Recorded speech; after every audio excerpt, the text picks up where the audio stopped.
Marhaban ya Ramadan. Saksikan program tayangan Syiar Dalam Gelap selama bulan Ramadan.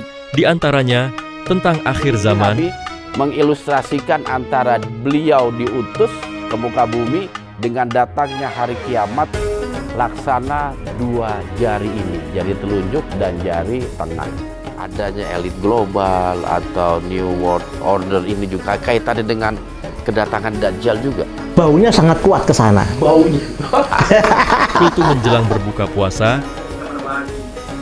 Di saat itu bukan hanya puasa itu menahan hawa nafsu saja, menahan hawa nafsu saja, tapi juga menahan yang namanya emosi. dan sirah Dan nabawi, juga menurut kitab Sirah Nabawiyah dan dari sumber-sumber lainnya, sahabat-sahabat yang dirahmati Allah, yang pertama Nabi itu yang pasti diutus untuk apa?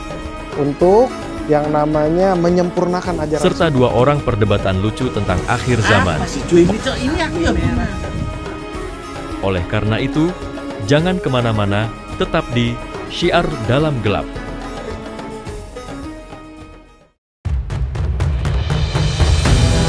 Diutusnya baginda Rasulullah Shallallahu Alaihi Wasallam sudah menjadi pertanda akan datangnya hari kiamat. Jadi baginda Rasulullah Shallallahu Alaihi Wasallam pernah bersabda, wa itu ana wasa'atu kahataini wa goma baina sababati wal wusta. Jadi kata Nabi, jarak antara aku diutus antara aku dengan hari kiamat wasa'ah adalah jari telunjuk dengan jari.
Bismillahirrahmanirrahim. Fayawma'idhin waqa'atil waqi'ah.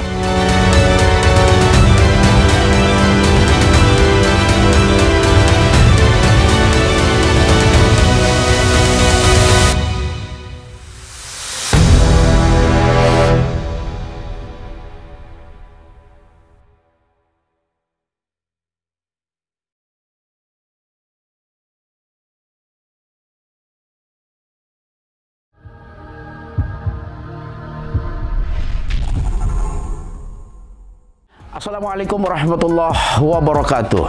Alhamdulillah wassalatu wassalamu ala Rasulillah wa ala alihi wa sahbihi wa mawala, la haula wa la quwata illa billah, amma ba'd.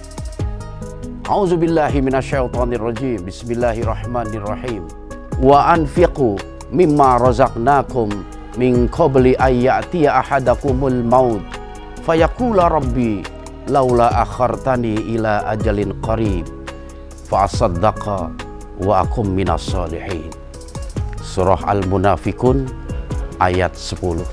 Wa qala an-nabiy sallallahu alaihi wasallam, idza mata banu adam in qata'a amaluhu illa min salasin, shadaqatin jariyah aw ilmin yuntafa'u bihi aw waladin salihin yad'u lah. Rawahu Imam Muslim. Sahabat Syiar, para donatur dan juga simpatisan Syiar Dalam Gelap, melalui wadah yayasan kami, Yayasan Syiar Islam Dalam Gelap, yang telah berdiri 2 tahun yang lalu, secara pribadi saya ingin mengajak kepada saudara-saudaraku sekalian untuk ikut menyalurkan zakat, infak dan sedekahnya melalui yayasan kami. Banyak sekali program-program dan kegiatan keislaman yang menyangkut sosial kemanusiaan yang kami bangun. Dan itu semua tentu saja sulit untuk kami wujudkan kecuali ada peran kita bersama dalam membangun kepedulian kepada mereka. Di antara program terdekat kami yaitu pemberian bingkisan berbuka puasa kepada 500 guru ngaji dan juga kaum duafa, santunan yatim piatu, dan pemberian beras kepada fakir miskin. Dan program ini akan kami wujudkan sepanjang bulan suci Ramadan. Besar harapan kami, kita semua ikut andil dalam program ini dalam menyalurkan zakat, infak, dan sedekah kita berapapun kemampuan yang kita miliki. Akhirnya hanya kepada Allah jualah kita memohon keberkahan atas nikmat harta yang telah Allah titipkan kepada kita. Auzubillahi minasyaitonirrajim. Lan tanalul birra hatta tunfiqu mimma tuhibbun. Ali Imran ayat 92. Artinya, kamu sekali-kali tidak sampai kepada kebaikan yang sempurna sebelum kamu meninfakkan sebagian harta yang kamu cintai. Usikum wa nafsi bitaqwallah. Wassalamualaikum warahmatullahi wabarakatuh.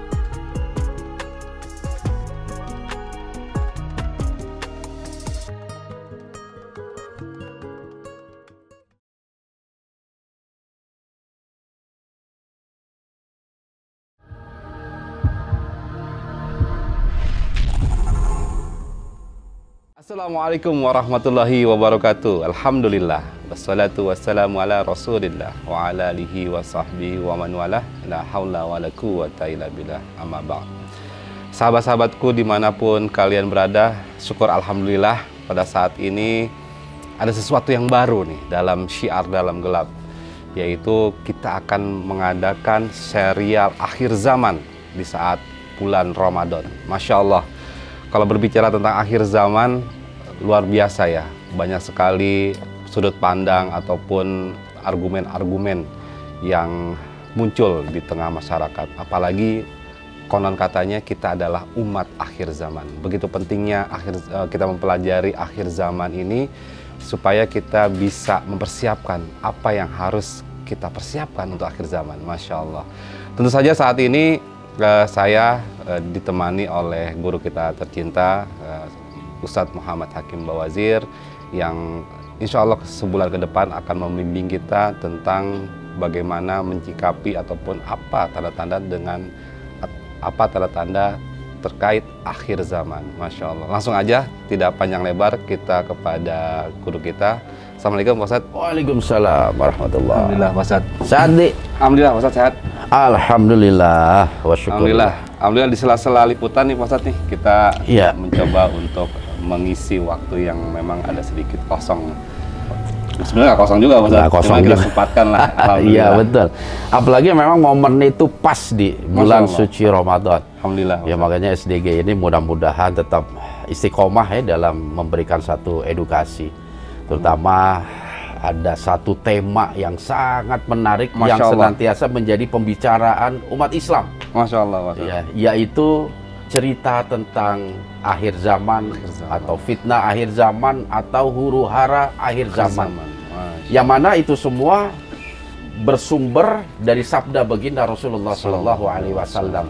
Makanya kita harus mampu untuk mengetahui fase-fasenya, kejadian-kejadiannya sampai Allah hancurkan alam semesta ini. Seperti itu.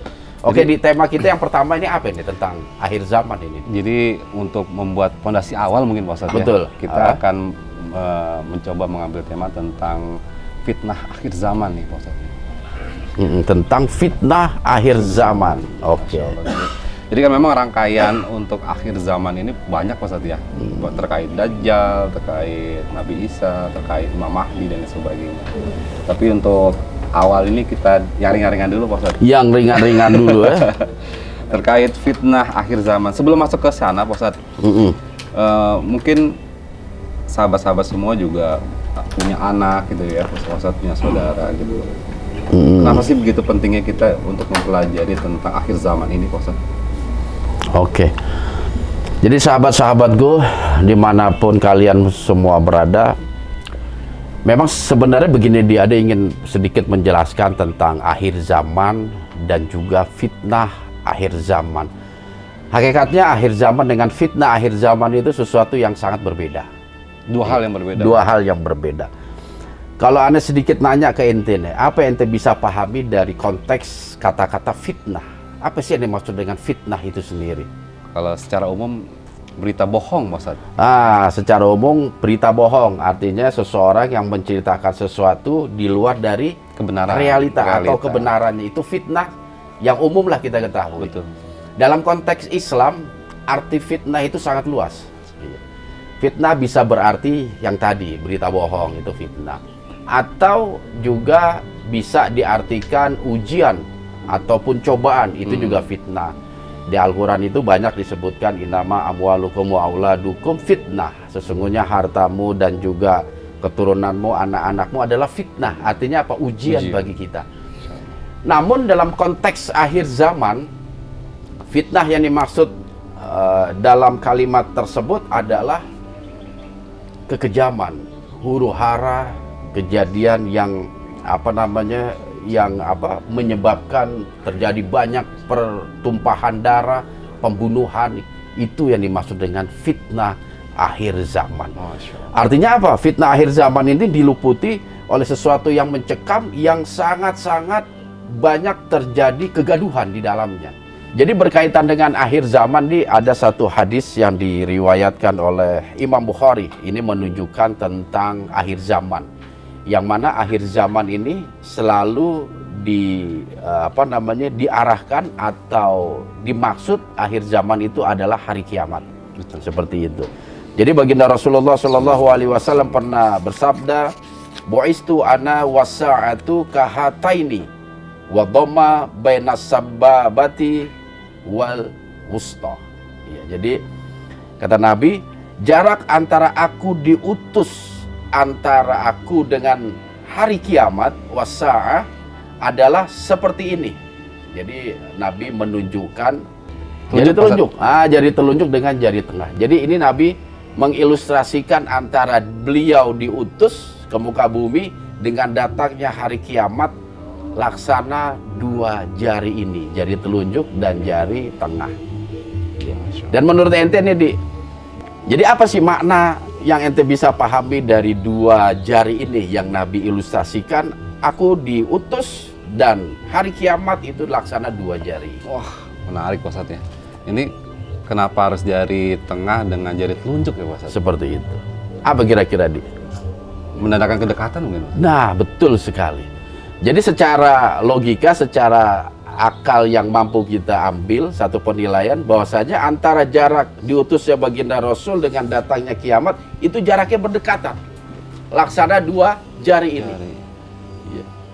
Ada juga al-alim, al-ulama itu mentafsirkan dua telunjuk ini bahwasanya antara baginda diutus dengan hari kiamat itu tidak ada nabi lagi. Oh, jadi Rasul sebagai nabi terakhir. Karena rapat itu maksudnya? Karena rapat. Jadi dari Nabi Muhammad langsung kiamat dan tidak ada nabi atau Rasul yang diutus.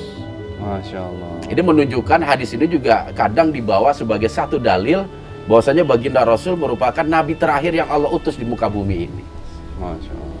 Dan yang terakhir adalah jaraknya. Jadi selain ini nih 1, 2 ada jarak antara jari telunjuk dengan jari tengah, ya. Perbedaan tinggi, ya? Perbedaan tinggi. Artinya mulai diutusnya baginda Rasul dengan terjadinya hari kiamat, jaraknya itu tinggal segini lagi nih. Nggak nyampe sejengkal, Pak Ustadz. Nggak nyampe sejengkal. Iya. Udah di ujung kita nih, di ujung akhir. Masya Allah. Kalau kita lihat dalam perjalanan kehidupan manusia sejak Nabi Adam. Jadi kita tinggal segini lagi nih. Umurnya alam semesta. Jatah maksudnya? Jatah terakhir. Masya Allah. Iya. Jadi hadis-hadis itu menunjukkan bahwasanya dengan diutusnya baginda Rasulullah Shallallahu Alaihi Wasallam sudah menjadi pertanda akan datangnya hari kiamat. Ya, itu yang pertama. Apalagi ada hadis lain juga yang diriwayatkan oleh Imam Ahmad ya. Bu'istu ana wasa'a kahazihi wahazihi. Kahazihi wahazihi, Nabi menggambarkan dua ini. In kadat latasbikuni ya. Antara aku diutus dengan datangnya hari kiamat itu seperti hada wahada ya, seperti dua jari ini. Hampir saja hari kiamat itu akan mendahuluiku ya, itu kata Nabi di hadis yang lain. Jadi memang sangat sedikit fasenya itu. Apalagi kalau kita lihat kehidupan Nabi ataupun diutusnya Nabi itu sudah hampir 1400 tahun lebih. Berarti hari kiamat sudah semakin dekat. Jadi serem ya kalau tahu nggak serem itu. Tapi penting untuk belajar itu biar mempersiapkan. Iya. Sebelum kita masuk ke sana nih Pak Ustadz nih. Itu apa namanya, hal-hal itu jangan dibuat kita menjadi khawatir dan takut itu. Apalagi ada satu firman Allah Subhanahu wa taala yang tercantum di juz 30 tuh. Juz 30 diawali dengan kalimat apa? Amma yatasa'alun. Amma yatasa'alun. Tentang apakah mereka saling bertanya-tanya? Anin naba'il azim. Ya. Tentang berita yang sangat besar. Artinya apa? Pembicaraan tentang hari kiamat, kehancuran alam semesta ini menjadi perbincangan juga sejak zaman dahulu kala. Alladzuhum fihi mukhtalifun, yang di dalam itu mereka berselisih tentang penetapan kapan hari kiamat itu terjadi. Jadi memang banyak sekali ayat-ayat Al-Quran yang bercerita tentang akhir zaman. Jadi konotasi akhir zaman itu adalah hari kiamat, dan itu dimulai sejak baginda Rasulullah SAW diutus ke muka bumi. Berbeda ketika kita berbicara tentang fitnah akhir zaman, huru hara akhir zaman. Jadi fitnah akhir zaman itu bukan dimulai dari zamannya Nabi, malah huru hara itu maksudnya. Huru hara itu atau fitnah akhir zaman itu bukan dimulai dari zamannya baginda Rasulullah Shallallahu Alaihi Wasallam. Tahu nggak ente kira-kira kapan fitnah akhir zaman itu dimulai? Wah, apakah semenjak ada pembunuhan maksudnya? Pembunuhan siapa itu? Qabil ya Pak Ustadz ya? Hah? Kurang tahu Pak Ustadz, nggak yakin aneh. Nggak yakin ya? Kapan Pak Ustadz itu terjadi? Oke, ingat ketika kita berbicara tentang akhir zaman, fitnah akhir zaman, kita berbicara tentang sesuatu yang akan terjadi. Dan sesuatu yang akan terjadi itu adalah masalah gaib. Dan untuk membicarakan masalah-masalah yang gaib, tentu kita butuh yang namanya rujukan. Jadi ketika kita berbicara sesuatu yang gaib, nggak bisa kita hanya menggunakan akal gitu, hati kita, terawangan kita, dan lain sebagainya. Ini harus berdasarkan Al-Quran ataupun hadis sebagai sumber dalil kita. Biar nggak kemana-mana Pak. Biar nggak kemana-mana dan jelas kebenarannya itu. Kalau dugaan bisa iya, bisa tidak. Karena berdasarkan wangsit bisa meleset Pak Ustadz. Bisa meleset. Bahkan banyak meleset. 2012 kiamat alhamdulillah udah lewat. Itu udah banyak sekali hal-hal yang memang apa ya, orang banyak memprediksi dari tahun 2000, 2012, terus tahun berapa lagi tuh? Nggak tahu Ustadz. Nggak tahu ya? Yang paling gencar itu 2050 ya? 1450 yang katanya dengan suku Maya atau apa gitu, dikait-kaitkan dengan orang-orang seperti itu. Jadi kita berbicara tentang kapan mulai sebenarnya itu huru hara atau fitnah akhir zaman, kita merujuk kepada salah satu hadis baginda Rasulullah Shallallahu Alaihi Wasallam. Ini aneh sedikit bacain hadisnya memang agak panjang, tetapi ini yang menjadi sebuah apa ya, sebuah tanda nubuah baginda Rasulullah Shallallahu Alaihi Wasallam ketika menyebut fitnah. kapan mulainya huru-hara akhir zaman itu terjadi. Jadi ketika kita berbicara tentang fitnah akhir zaman, ada salah satu hadis baginda Rasulullah Shallallahu Alaihi Wasallam ini berkaitan dengan fitnah, bukan berkaitan dengan akhir zaman, tapi fitnah. Mulainya huru-hara, kekacauan, pembunuhan dan lain sebagainya. Hadis ini tercantum di dalam Sahih Bukhari. Bunyinya seperti ini. Ini terjemahin aja ya, karena hadisnya itu sangat-sangat panjang. Jadi hadis ini bersumber dari sahabat yang bernama Huzaifah Al-Yamani. Jadi beliau berkata, saat itu kami sedang duduk bersama Umar bin Khattab. Maka berkatalah Umar bin Khattab, lagi duduk-duduklah para sahabat itu, siapakah di antara kalian yang ingat betul terhadap sabda Nabi yang berkaitan dengan fitnah? Siapa di antara kalian yang ingat betul-betul sabda Nabi tentang fitnah? Karena pernah Nabi itu ketika masa hidupnya dia menjelaskan runtutan akhir zaman, termasuk di dalamnya fitnah akhir zaman sehari semalam. Nanti ada baca hadisnya itu. Ya, jadi Nabi cerita itu bukan sejam, 2 jam, 3 jam, tapi seharian Nabi cerita tentang akhir zaman. Lantas Huzaifah pun menjawab, akulah orangnya. Kata Umar, sungguh engkau terhadap masalah ini termasuk orang yang gagah berani. Artinya itu, wah, daya ingatnya Huzaifah ini luar biasa. Jadi memuji, Umar memuji tentang hafalannya Huzaifah. Nah, pada saat itu sebenarnya Umar tahu tentang hadis fitnah, tapi dia lupa. Nah, ini pun ada nanti dalam hadisnya. Nggak yakin gitu maksudnya? Iya, jadi dia ragu, apa sih, lupa lah gitu. Karena ketika Nabi bercerita tentang akhir zaman, banyak sahabat-sahabat yang dilupakan oleh Allah Subhanahu wa Ta'ala. Dan ada juga yang ditetapkan ingatan ketika Nabi bersabda tentang perjalanan akhir zaman. Aku pun mengatakan permasalahan itu di hadapan Umar bin Khattab. Ketahuilah Umar, fitnah yang menimpa seorang laki-laki terkait keluarga, harta, anak ataupun tetangganya dapat ditutup dengan sholat, puasa, sedekah, dan melakukan amar ma'ruf nahi munkar. Itu jawaban dari Huzaifah. Lantas Umar berkata, bukan itu yang aku maksud wahai Huzaifah, tetapi fitnah yang menerpa umat Islam laksana gelombang di tengah samudra, datang silih berganti. Ini yang disebut dengan huru-hara tadi. Iya. Maka Huzaifah pun berkata, engkau tidak akan mengalami pedihnya fitnah itu wahai Umar. Jadi ketika Umar menjelaskan, bukan itu yang saya maksud. Lantas Huzaifah coba menenangkan ya. Tenang aja Umar, engkau tidak masuk ke dalam fitnah itu. Fitnah itu tidak menerpamu. Gitu. Itu kata Huzaifah. Wahai Amirul Mukminin, karena antara fitnah itu dan dirimu ada pintu yang tertutup yang menghalangi. Itu maksudnya apa, Pak? Ya, jadi antara fitnah itu dengan Umar bin Khattab ada pintu yang menghalangi, sehingga Umar tidak terkena fitnah, tidak mengalami masa fitnah. Iya.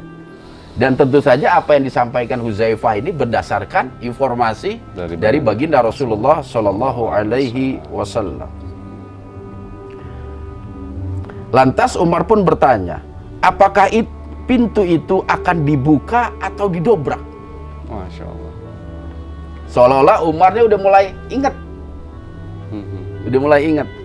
Karena memang ketika Nabi bercerita tentang akhir zaman, ada yang Nabi ceritakan kepada sahabat-sahabat secara keseluruhan, ada secara personal Nabi khusus menceritakan kepada Huzaifah. Dalam salah satu dalil, Huzaifah pernah mengatakan seperti itu. Suatu ketika Nabi pernah bercerita kepadaku tentang akhir zaman yang tidak ada orang satupun di hadapannya kecuali aku. Masya Allah. Seperti itu. Lantas Huzaifah pun menjawab ketika Umar berkata, apakah ada yang mendobrak atau yang membuka pintu tersebut?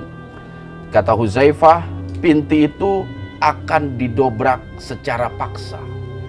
Jadi nggak dibuka secara tenang, tapi didobrak secara paksa. Umar pun lantas berkata, kalau begitu, untuk selamanya pintu itu tidak dapat ditutup kembali. Karena didobrak gitu. Karena didobrak.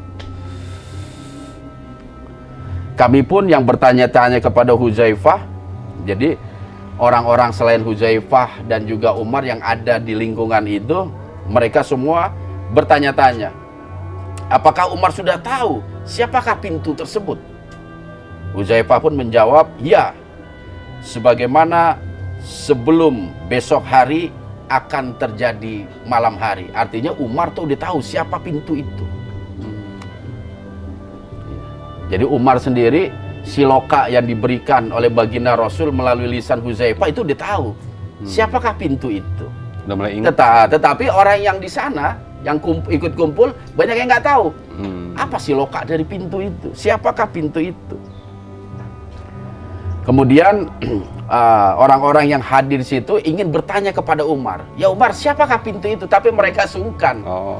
Ya, sehingga ada salah satu sahabat yang ada di sana bertanya kepada Huzaifah yang bernama Al-Masruq ya. Bertanya, siapakah yang dimaksud dengan pintu itu, atau siapakah pintu itu?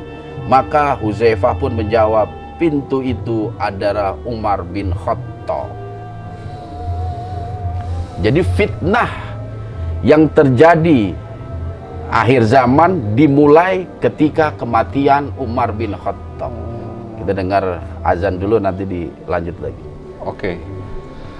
Oke, sahabat semua, berhubung sudah azan, kita break dulu. Nanti setelah azan ataupun kita salat zuhur, kita langsung lanjutkan lagi. Jangan kemana-mana, tetap di Syiar Dalam Gelap.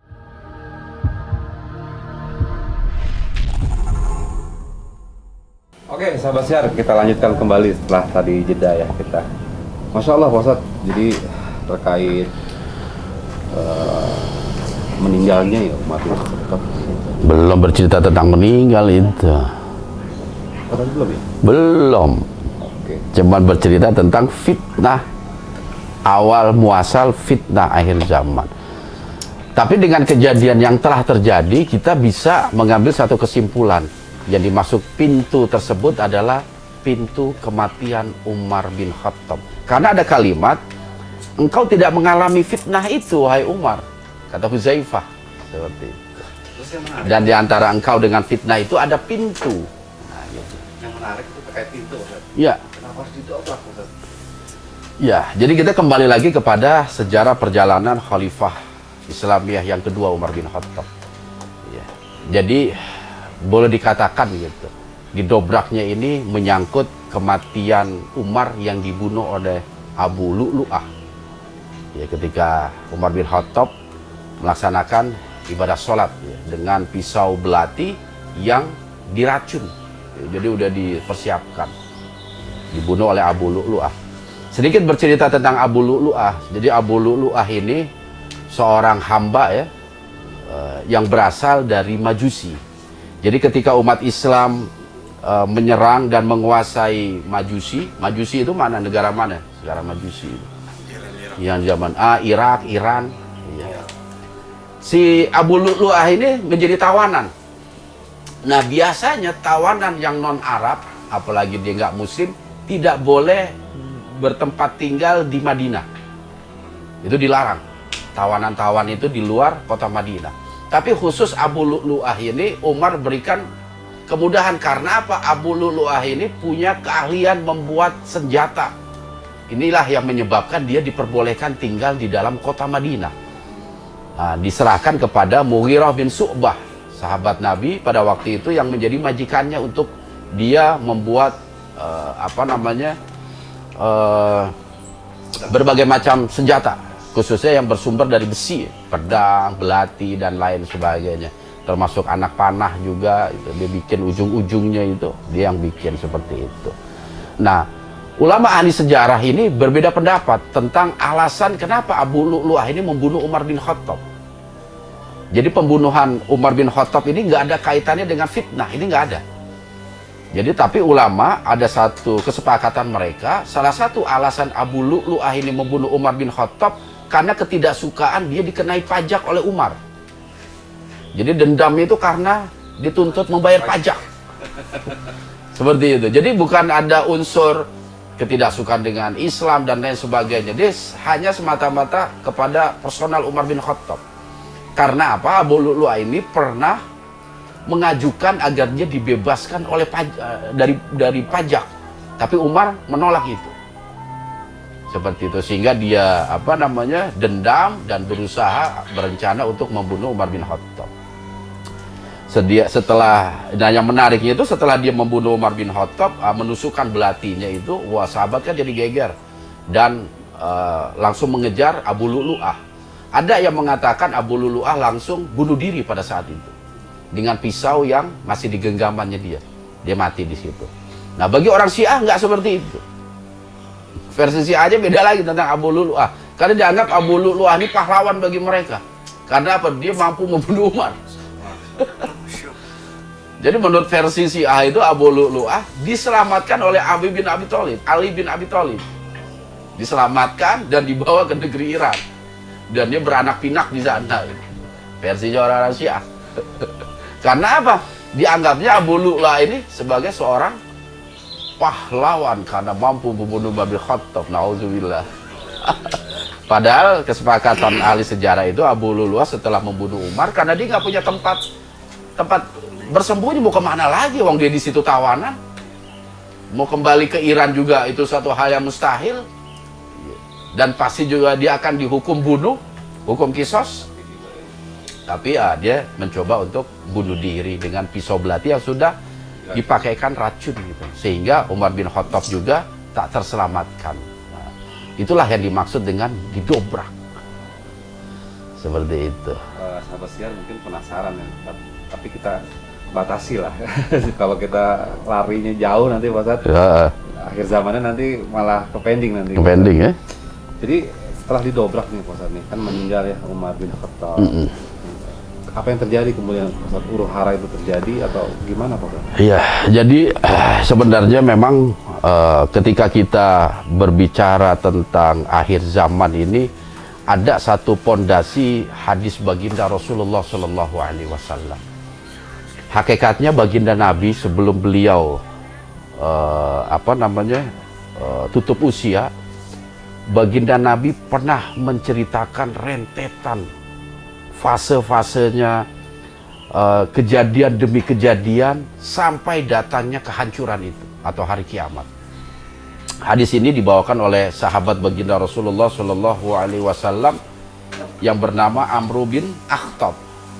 Sholat bina Rasulullah Shallallahu Alaihi Wasallam al-fajra wa sa'idal minbara fa khatabana hatta hadarat az-zuhru fa nazala fa shalla ala sa'idal minbar fa khatabana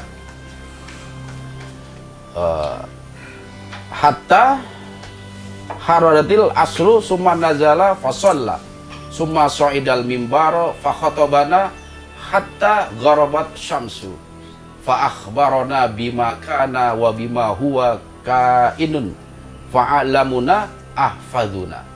Jadi ini hadis yang diriwayatkan oleh Imam Muslim ini menceritakan ada satu waktu baginda Rasulullah Shallallahu Alaihi Wasallam sholat subuh bersama sahabat-sahabatnya.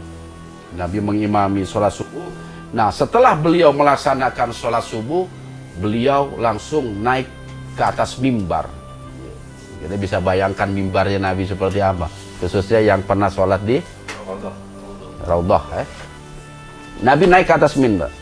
Lalu Rasul berkhutbah di hadapan kami, kata para sahabat atau kata Amr bin Akhtab ini, hingga tiba waktu dilaksanakan zuhur. Jadi bisa bayangin kan?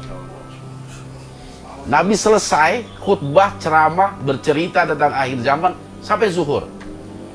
Lantas beliau turun dari mimbar dan melaksanakan sholat zuhur. Nah, kemudian beliau kembali lagi setelah melaksanakan sholat zuhur, kembali lagi naik mimbar dan berkhutbah hingga sampai waktu asar. Beliau kembali melaksanakan sholat asar. Setelah melaksanakan sholat asar, beliau kembali ke atas mimbar dan berkhutbah sampai matahari terbenam. Dalam khutbahnya itu beliau memberitahukan kepada kami peristiwa-peristiwa yang terjadi di masa lampau dan peristiwa-peristiwa yang akan terjadi di masa yang akan datang. Cerita itu semua Nabi.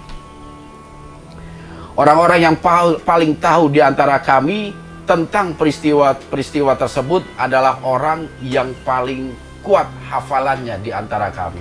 Itu bisa bayangin itu. Cerita dari habis subuh sampai maghrib. Iya. Pasti nggak semua orang mampu untuk menyerap dan mengingat itu semua. Dan hadis ini sejalan dengan hadisnya yang diriwayatkan oleh yang bersumber dari sahabat Huzaifah ibnul Yaman.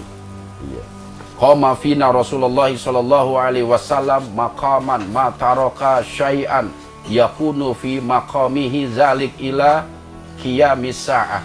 Yang artinya kurang lebih seperti ini. Ini hadisnya juga agak panjang yang diriwayatkan oleh Imam Muslim juga sama.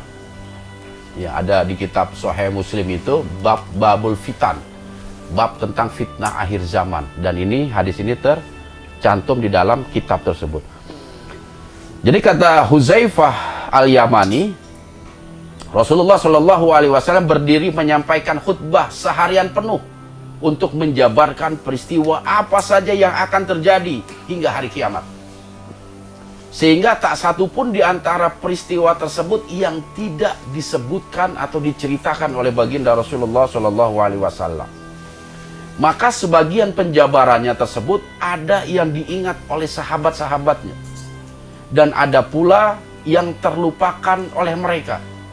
Namun para sahabat mengetahui hal itu secara jelas. Hanya saja, kata Huzaifah itu, ada beberapa perkara yang aku telah lupa mengingatnya. Jadi Huzaifah sendiri ada beberapa kejadian yang dia lupa. Namun ketika aku melihat kejadian yang diceritakan oleh Rasulullah waktu itu, aku pun teringat kembali. Hal ini sama seperti seorang teman karib yang lama tidak berjumpa, kemudian dia berjumpa kembali. Jadi Huzaifah itu baru ngeh, karena dia juga hidupnya umurnya agak panjang ya. Setelah Umar meninggal dia juga masih tetap hidup. Bahkan dia terakhir itu dimakamkan itu di Irak. Karena dia menjadi gubernur di kota Madain di daerah Irak, dia dimakamkan itu di situ. Jadi ketika ada satu kejadian, Huzaifah baru ingat, lah kejadian ini kan pernah diceritakan oleh baginda Rasulullah Shallallahu Alaihi Wasallam. Jadi sahabat Nabi yang namanya Huzaifah Al-Yamani ini luar biasa, dan beliau ini termasuk salah satu sahabat Nabi yang sangat banyak meriwayatkan hadis-hadis yang berkaitan dengan akhir zaman atau fitnah akhir zaman. Dan ada yang tahu nggak julukan Huzaifah Al-Yamani ini? Sahabat Nabi. Karena perjalanan hidupnya itu luar biasa. Karena beliau ini, Huzaifah Al-Yamani, mendapatkan gelar yang terpencil, yang menjaga apa? Yang menjaga rahasia baginda Rasulullah Shallallahu Alaihi Wasallam. Jadi Nabi itu punya rahasia. Yang rahasia itu hanya diceritakan kepada Huzaifah. Dan rahasia yang paling terkenal adalah nama-nama orang munafik yang ada di zaman baginda Rasulullah Shallallahu Alaihi Wasallam. Itu Huzaifah Al-Yamani. Yang menariknya, Umar bin Khattab ini tahu. Huzaifah ini dia tahu nama orang-orang munafik. Dan sudah beberapa kali Umar bin Khattab mencoba membujuk Huzaifah. Oh, ceritainlah siapa sih orang munafik itu biar aku bisa memberikan ini. Inisial. Biasanya kan kita zaman sekarang begitu, inisialnya apa gitu. Tapi Huzaifah tetap. Dan dia menjawab, Umar, apakah engkau ingin menjadikan aku sebagai sahabatnya yang mengkhianati amanah beliau?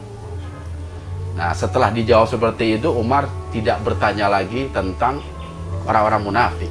Cuman Umar juga orang yang cerdik.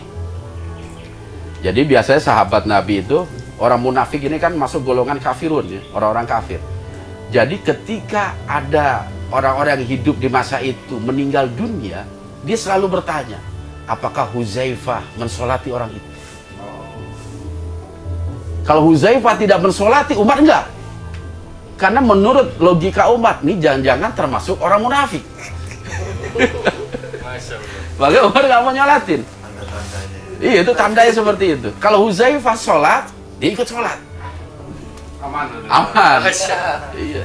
Sampai-sampai ketika Umar bin Khattab itu menjadi khalifah, dia sempat bertanya kepada Huzaifah, wahai Huzaifah, adakah orang-orang yang aku pilih dalam struktural kekhalifahan itu termasuk nama yang disebutkan oleh baginda Rasulullah SAW? Huzaifah pun mengatakan, ada Umar, satu orang yang disebutkan Nabi sebagai golongan orang munafik. Lantas Umar langsung bersih-bersih di situ. Dan ada kalau nggak salah satu orang yang dipecat oleh Umar yang diduga munafik. Tapi Umar nggak bilang itu munafik, ya. Nggak seperti itu. Tapi dugaan Umar secara personal, secara pribadi. Tapi Umar memecat dia karena dikhawatirkan orang munafik. Nah, menariknya seperti ini. Kita kadang sering salah kaprah ya ketika berbicara tentang sahabat Nabi Huzaifah al-Yamani. Kalau menurut ente nih, Huzaifah al-Yamani itu memang apakah berasal dari negeri Yaman sehingga dapatkan gelar al-Yamani itu? Kayaknya bukan deh. Atau itu bukan dari mana? Kalau misalnya Hakim al-Buguri, oh itu jelas. Hakim berasal dari Bogor. Buguri, ya kalau itu Buguri. Depoki. Kalau Kemayoran, Kemayoran.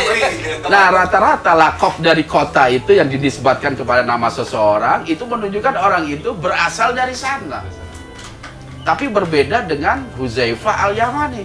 Iya. Ente tahu dari mana Huzaifah al-Yamani bukan berasal dari Yaman?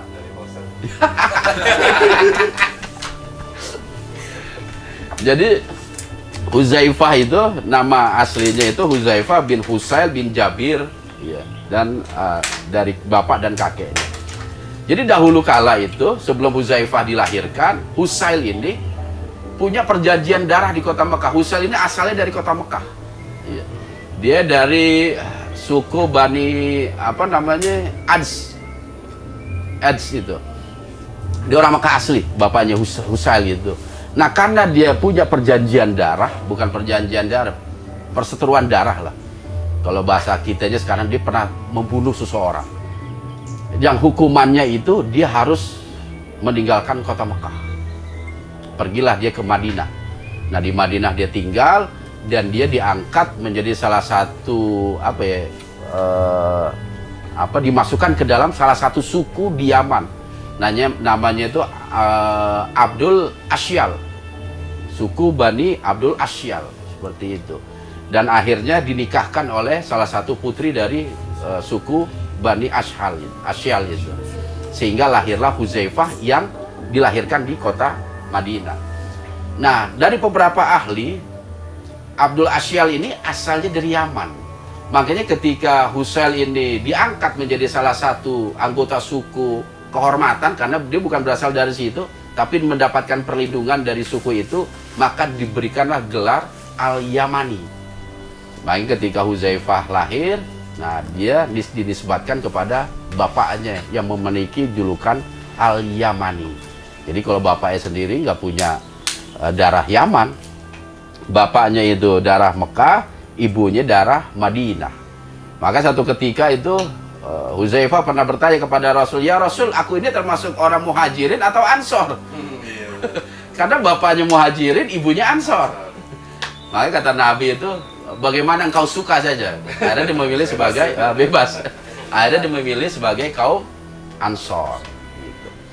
Dan hampir semua peperangan Huzaifah ikut di dalamnya, kecuali perang Badar.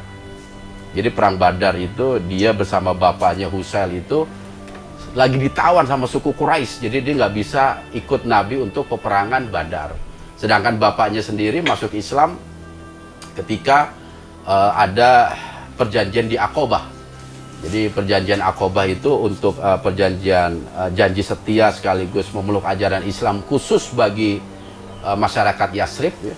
Orang-orang penduduk Madinah itu mereka mendatangi Nabi. Pertama kali itu jumlahnya kurang lebih antara 10 sampai 12 orang memeluk ajaran Islam. Nah, di antaranya Husail tadi. Ini Terkait baiat. Iya, jadi janji setia memeluk ajaran Islam, mengikuti ketaatan kepada Nabi dan lain sebagainya. Dan yang kedua ada Baitul Aqabah yang kedua yang lebih banyak lagi orangnya, kurang lebih sekitar 72 orang. Dan uniknya nih Huzaifah Al-Yamani, beliau itu termasuk sahabat Nabi. Dia termasuk seorang muslim, tapi tidak dimuslimkan oleh baginda Rasulullah Shallallahu Alaihi Wasallam. Rata-rata sahabat Nabi itu dimuslimin sama Nabi. Orang-orang kafir Quraisy mau masuk Islam, dia menemui Nabi, ya Rasul, aku ingin baca syahadat. Disahadatin sama Nabi. Semua Umar, Khalid bin Walid, bapaknya Husail. Tapi Huzaifah enggak. Siapa yang mengislamkan Huzaifah? Bapaknya sendiri. Karena bapaknya udah dulu masuk Islam. Ini kan Huzaifah ada di Madinah. Bapaknya masuk Islam setelah Baiat Aqabah, dia pulang ke Madinah, dimuslimkanlah Huzaifah Al-Yamani dan menjadi orang yang sangat mencintai baginda Rasulullah Shallallahu Alaihi Wasallam. Dan dalam sejarah perjalanan Huzaifah ini ada satu momen yang sangat terkenal yang membuat nama Huzaifah ini langsung meroket gitu sebagai orang yang Nabi kasih kepercayaan luar biasa, yaitu ketika terjadi perang Khandaq. Ini perang Khandaq ini perang yang sangat-sangat luar biasa dalam sejarah peperangan Nabi.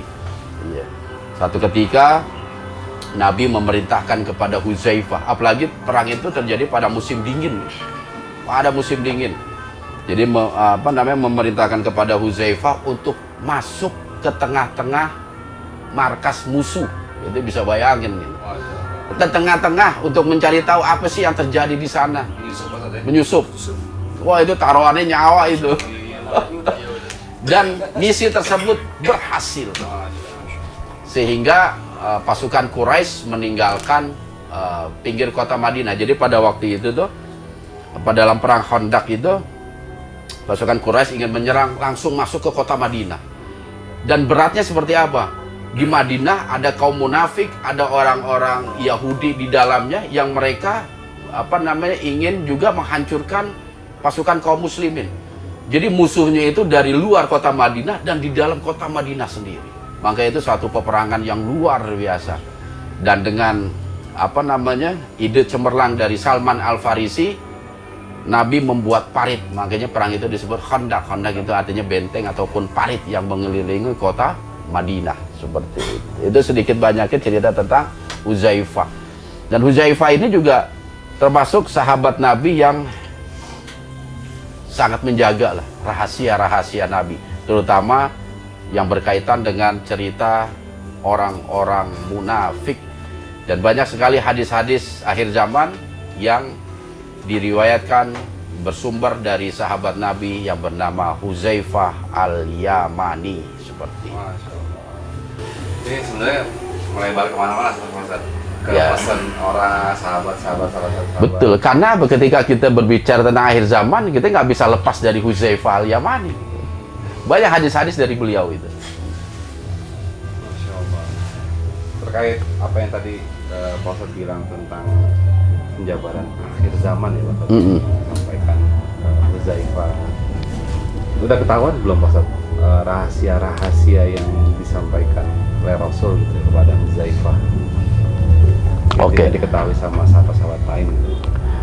Jadi memang Huzaifah juga pernah menceritakan satu nubuah baginda Rasulullah Shallallahu Alaihi Wasallam yang kejadian itu ada pada masanya. Ada salah satu hadis baginda Rasulullah Shallallahu Alaihi Wasallam, dan ini sumbernya banyak sahabat-sahabat yang mengetahui tentang hadis ini. Selain Huzaifah juga ada sahabat Abu Hurairah juga yang mengetahui tentang hadis ini. Tentang salah satu hadis, jadi baginda Rasulullah Shallallahu Alaihi Wasallam pernah bersabda, hari kiamat tidak akan terjadi sampai peperangan antara dua golongan yang besar terjadi, dan dari peperangan itu menelan banyak korban jiwa, sedangkan semua mereka memiliki seruan yang sama. Jadi dua kelompok ini, dua kelompok besar yang memiliki seruan yang sama dan mereka bertempur. Dan ternyata itu terjadi di masa sahabat baginda Rasulullah Shallallahu Alaihi Wasallam setelah kematian baginda Rasul dan setelah kematian Umar bin Khattab.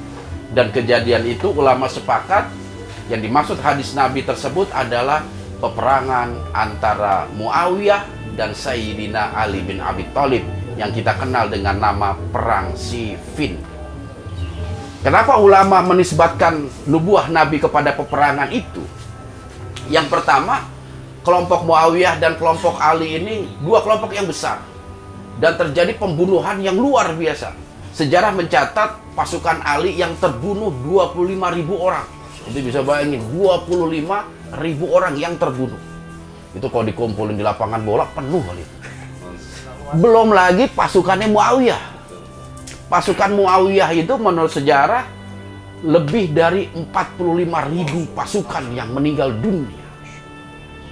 Karena apa? Perang Siffin itu bukan sehari dua hari. Dia terjadi selama 3 bulan. Perang Siffin. Itu yang memicu perang Siffin apa? Nah, pemicunya ini berkaitan dengan kematian Utsman bin Affan. Kita tahu semua Utsman bin Affan ini siapa yang ngebunuh? Jadi Utsman bin Affan ini kan matinya terbunuh. Dan setelah kematian Utsman bin Affan ini, Muawiyah sebagai gubernur Mesir, jadi Muawiyah itu anak buahnya Utsman. Jadi Utsman mengangkat Muawiyah menjadi gubernur di Mesir pada waktu itu. Nah, setelah diketahui kematian Utsman ini dibunuh, Muawiyah meminta kepada Ali untuk mengusut siapa yang membunuh Utsman. Iya. Ali berbeda pendapat. Tidak seperti itu. Kita cari dulu pengganti Utsman, khalifahnya ini. Agar apa yang kita lakukan itu jelas. Ada khalifah sebagai pemimpin tunggal umat Islam pada waktu itu. Ali nggak setuju. Tapi Muawiyah tetap mendesak itu semua. Nah, ada satu pemicu orang yang menyulutkan fitnah itu. Inilah yang disebut dengan orang-orang Khawarij kalau sekarang. Dia tidak mendukung Ali, tidak juga mendukung Muawiyah. Banyak investasi di zaman sekarang juga. Banyak. Masya Allah. Dan orang itu menyerang perkemahan Muawiyah, menyerang perkemahan Sayyidina Ali di malam hari. Sehingga dua pasukan ini merasa kita diserang sama pasukan Ali. Yang pasukan Ali, kita diserang sama Muawiyah. Sehingga mereka bertemulah di satu wilayah yang namanya Siffin. Ya, Siffin itu sebelah barat sungai Efrat. Hampir masuk ke Persia, Siffin. Bertempurlah dua pasukan besar. Ya, sampai pada akhirnya Ali dijatuhkan secara diplomatik, secara nego. Wah, itu panjang lagi kalau ada cerita lagi. Karena perannya itu nanti menyangkut Amr bin As, menyangkut juga Abu Ayyub al-Ayyubi, Abu Ayyub al-Asori dan lain sebagainya. Oke, Ustaz, balik lagi ke fitnah akhir zaman. Betul. Kalau fitnah akhir zaman yang sudah terjadi, kita masuk ke era sekarang ya maksudnya. Atau anggaplah di tahun tahun belakangan lah, Ustaz, setelah zaman keruntuhan dari Utsman. Itu nubuahnya apa yang udah terjadi gitu, semakin yang menandakan bahwa kita ini semakin dekat dengan akhir zaman gitu. Iya, jadi apa yang kita ceritakan ini baru pondasi ya. Iya, pondasi akhir zaman. Kita belum berbicara tentang tanda-tanda akhir zaman. Saat ini kita berada di fase apa dan lain sebagainya. Jadi begini, pernah baginda Rasulullah Shallallahu Alaihi Wasallam itu bersabda dalam satu keadaan. Jadi umat Islam kita ini orang-orang beriman, kata Nabi, akan mengalami fase kehidupan. Umat Islam akan mengalami fase kehidupan sebelum bumi ini dihancurkan oleh Allah. Fase pertama adalah masa kenabian baginda Rasulullah Shallallahu Alaihi Wasallam, masa nubuah disebutnya. Yang kedua, setelah engkau melewati masa nubuah, engkau akan melewati masa khilafah, yang diberikan petunjuk. Nah, kita mengenal ada istilah Khulafaur Rasyidin yang dipimpin oleh Abu Bakar, Umar bin Khattab, Utsman, Ali radhiyallahu anhum. Fase itu. Nah, setelah umat Islam melewati fase itu, ada yang ketiga, fase mulkan adon, yaitu penguasa yang menggigit. Apa yang dimaksud dengan menggigit? Satu kekuasaan yang dipimpin oleh satu raja, satu khalifah, yang diberikan kepemimpinan itu secara turun-temurun.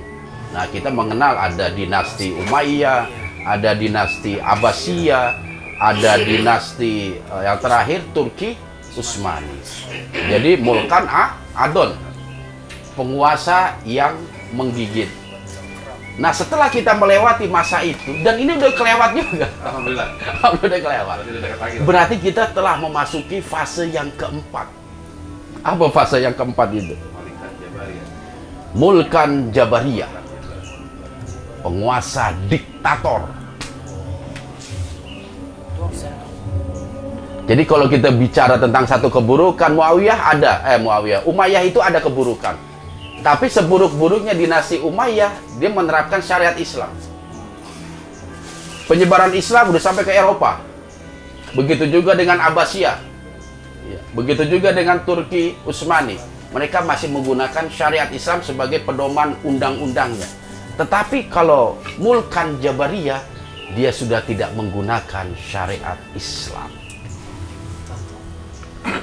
Nah, kita ini udah masuk fase mulkan Jabariyah. Itu udah keempat. Berarti tinggal di depan kita ini ada satu fase lagi. Apa fase yang keempat? Khilafah ala minhajin nubuwah. Akan kembali kepada kekhalifahan sesuai dengan manhaj baginda Rasulullah Shallallahu Alaihi Wasallam. Nanti tapi karena sekarang kita masih fase mulkan Jabariyah. Iya. Diktator, pemilihannya juga nggak dengan cara turun-temurun. Entah namanya ini, entah namanya itu. Yang jelas beda dengan mulkan adon yang menggigit. Kalau mulkan Jabariyah itu kan diktator. Wah, pakai undang-undang saya, pakai ini, wah, pokok apa? Inilah yang menjadi kesepakatan pada waktu itu. Para pembesar-pembesar atau para penguasa. Dan saat ini kita telah berada pada fase. Setelah fase ini hancur dan pasti hancur, kita akan kembali kepada fase khilafah ala minhajin nubuwah. Seperti itu. Betul sekali. Yang dipimpin oleh Imam Mahdi. Siapakah Imam Mahdi itu? Episode berikutnya kita bercerita tentang Imam Mahdi. Oke, sahabat Syiar. Jadi sahabatnya harus sabar ya. Karena kita pasti akan membahas tentang Imam Mahdi. Jadi sahabat semua banyak pertanyaan nih tentang akhir zaman, apalagi kita masih kulit ari masih awal gitu. Betul. Masya Allah. Jadi yang terakhir nih Ustaz, terkait sebelum penutup tentang fondasi lah ibaratnya. Kenapa sih Ustaz kita tuh perlu untuk mempelajari tentang akhir zaman, fitnah-fitnah akhir zaman, kiamat itu sendiri? Apa yang menjadi hikmah itu Ustaz? Oke. Jadi sahabat Syiar, kita juga SDG mencoba untuk memberikan satu ulasan tentang akhir zaman. Karena apa? Ilmu tentang akhir zaman adalah sesuatu yang sangat penting, yang wajib kita ketahui. Wajib hukumnya. Malah aneh secara pribadi itu fardu ain, masing-masing kita itu harus tahu fase-fasenya.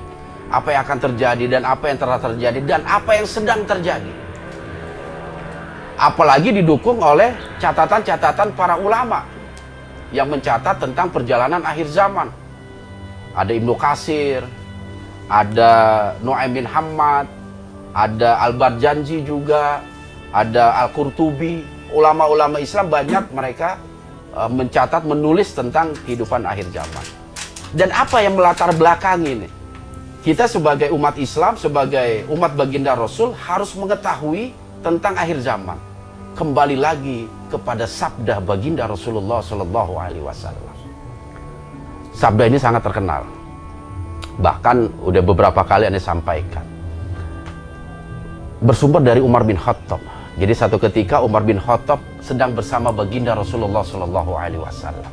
Datanglah seseorang yang berpakaian serba putih, rambutnya hitam legam. Dari wajahnya tidak terpancar bahwasanya beliau sedang mengalami atau habis mengalami perjalanan yang jauh. Jadi fresh saja, fresh. Kalau kita kan kalau habis dari luar kota demek semua. Baru bangun, kok dia enggak segar. Dan sahabat tercengang dengan kehadiran orang itu. Dan orang itu tidak dikenali, siapa-siapanya nggak tahu. Datang kepada Nabi, duduk langsung di hadapan Nabi dan merapatkan kedua dengkulnya dengan Nabi. Setelah dia bertanya tentang iman, Islam, ihsan, dia bertanya tentang kiamat, mata sa'ah. Ya Rasul, kapan hari kiamat itu terjadi? Kata Nabi, yang ditanya tidak lebih mengetahui dari yang bertanya. Lantas apa pertanyaan selanjutnya malaikat Jibril sebelum dia meninggalkan baginda Rasulullah SAW? Kata malaikat Jibril, berikanlah tanda-tandanya. Apa tanda-tanda akan datangnya kiamat?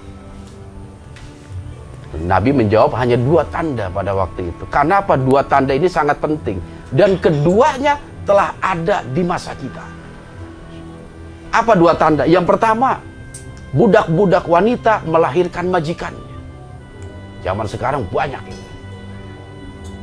Budak wanita melahirkan majikannya. Silokanya. Budak wanita melahirkan berarti dia seorang ibu.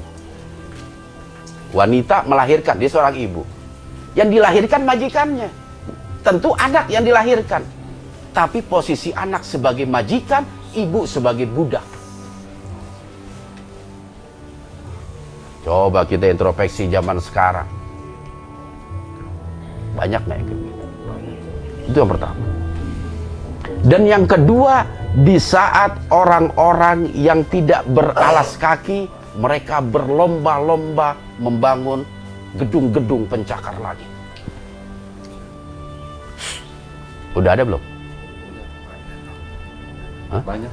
Ente kalau mau lihat sejarah Dubai 50 tahun yang lalu, mereka penggembala domba dan jarang yang beralas kaki.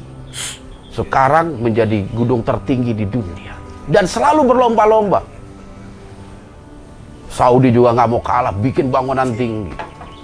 Semuanya berlomba-lomba. Dan itu merupakan nubuah baginda Nabi 1400 tahun yang lalu. Itu bisa bayangin.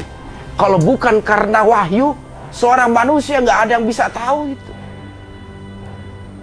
Bayangin itu. Nubuahnya 1400 tahun yang lalu. Kalau dia betul-betul manusia seperti kita, nggak mungkin tahu. Nggak mungkin tahu. Tapi karena dia manusia yang diangkat menjadi seorang rasul, Allah memberikan pengetahuan tentang akhir zaman, tentang masa depan, maka apa yang disampaikan pasti terjadi dan itu yang akan berlaku sebelum fase kiamat terjadi. Dan pentingnya nih, ini inti dari pertanyaan ente. Setelah malaikat Jibril pergi meninggalkan Rasul dan Umar bin Khattab, apa yang dikatakan Nabi? Wahai Umar, tahukah engkau siapa pemuda tadi? Tidak tahu ya Rasulullah. Dialah malaikat Jibril yang sedang mengajarkan tentang agamamu.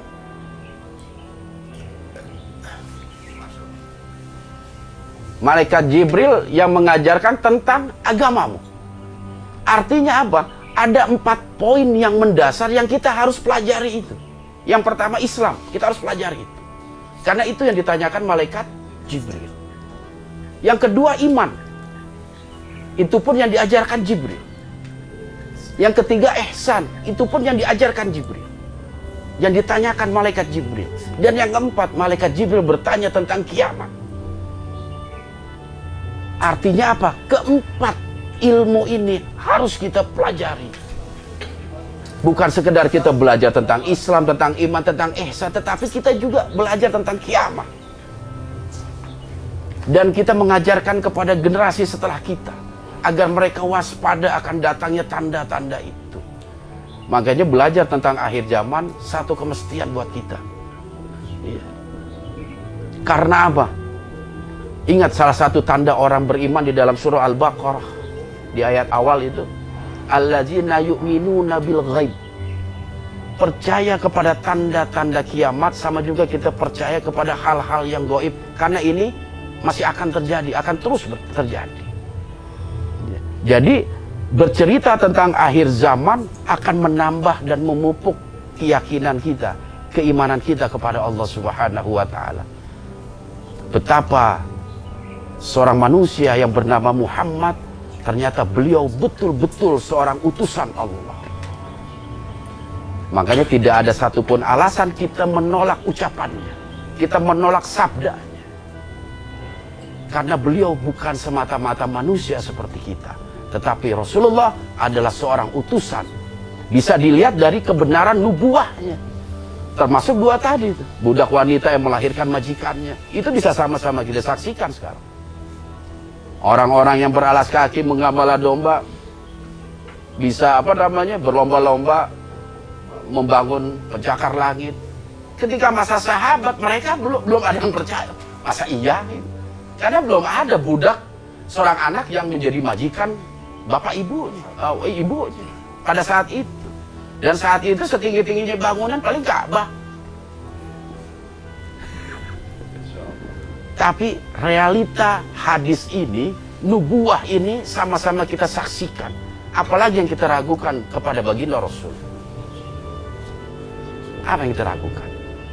Jadi ketika kita mempelajari sejarah atau kita mencari hikmah tentang akhir zaman, insya Allah akan menambah keimanan kita. Sekaligus kita mawas diri tentang hal-hal yang mungkin nanti akan terjadi. Karena tanda-tandanya itu sangat banyak. Dan ini ketika kita mempelajari akhir zaman, bisa sekaligus pengingat kita kepada generasi setelah kita. Minimal anak keturunan kita lah. Mereka pun harus paham. Yang kemungkinan tanda-tanda kiamat nggak terjadi di zaman kita, mungkin di zaman anak kita. Ibarat kasar itu, kalau Imam Mahdi nggak muncul di zaman kita, zaman anak kita. Atau zaman cucu kita. Karena hal ini pasti terjadi. Pasti. Seperti itu. Jadi kurang lebih itulah hikmah kenapa kita harus mempelajari tentang huru hara akhir zaman, rentetan akhir zaman. Termasuk ini yang memotivasi SDG untuk membuka serial tentang akhir zaman, ya, fase-fasenya seperti itu. Dan insya Allah nanti kita akan ada topik-topik selanjutnya yang berkaitan dengan tanda-tanda akhir zaman, tentang Dajjal, tentang Ya'jud Ma'jud, tentang Nabi Isa. Semuanya insya Allah kita akan coba jelaskan secara sederhana, secara sederhana aja. Iya. Ya, kira-kira untuk tayangan selanjutnya nih Mas Abdi, kita akan masuknya kemana nih Mas? Mungkin kita masuk kepada fase-fase tanda-tanda kiamat kecil. Oh, karena kiamat terbagi menjadi karena kiamat terbagi dua, ada kiamat kecil dan kiamat besar. Apa saja masuk dalam fase kiamat kecil. Dan yang terpenting adalah antara fase 1 dan fase 2 ini ada gerbangnya, ada pintu lah. Masya Allah. Apa pintu itu? Wah, seperti itu. Jadi cukup nih Mas Abdi. Coba udah, alhamdulillah nanti kita lanjutkan di serial yang selanjutnya. Jadi biar sahabat juga nggak terlalu banyak ya, terus Iya. biar bisa menelaah pelan-pelan Mas Abdi. Betul, kita kayak gak mampu juga kalau ngikutin Nabi ya, ngejelasin dari subuh sampai maghrib. Cukuplah 1 jam inilah. Alhamdulillah Ustaz, luar biasa sekali terkait awal muasalnya fitnah akhir zaman. Fitnah akhir zaman. Ternyata saya baru tahu juga nih sendiri Mas Ustaz, tentang dimulainya fitnah akhir zaman ini, Masya Allah. Alhamdulillah.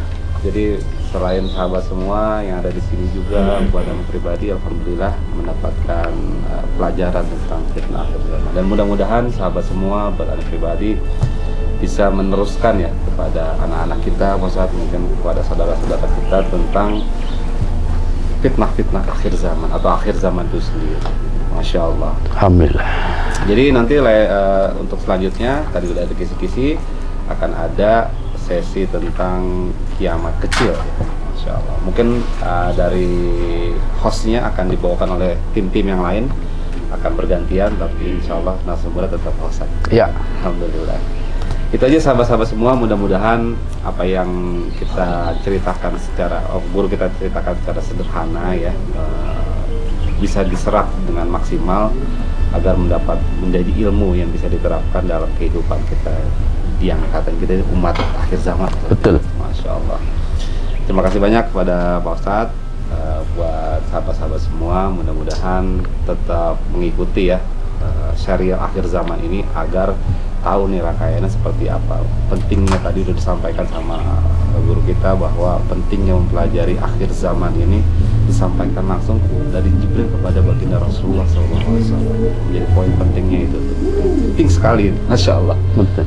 Oke sahabat ya, itu aja untuk saat ini. Mudah-mudahan di background yang berbeda ini, nah sekarang ini kita di Selat Haliputan di kaki Gunung Lawu ya Ustaz ya. Betul. Belum sebutin apa? Nggak apa-apa. Ustaz ya. Kaki Gunung Lawu, dan mungkin tayangan selanjutnya di tempat yang berbeda dengan background yang berbeda juga, dengan host yang berbeda juga. Mungkin ada Dan Ucep, ada Syekh Levi, mungkin ada Doni dan lain sebagainya. Kita tunggu aja, dan insya Allah akan ditayangkan selama bulan Ramadan ini. Ya, amin, amin, insya Allah, insya Allah. Semua biar semua sehat, biar semua ilmu ini bisa kita serap juga secara maksimal. Dan ingat, jaga terus iman, ilmu, dan amal kita, dan tetap di Syiar Dalam Gelap. Assalamualaikum warahmatullahi wabarakatuh. Waalaikumsalam warahmatullahi wabarakatuh.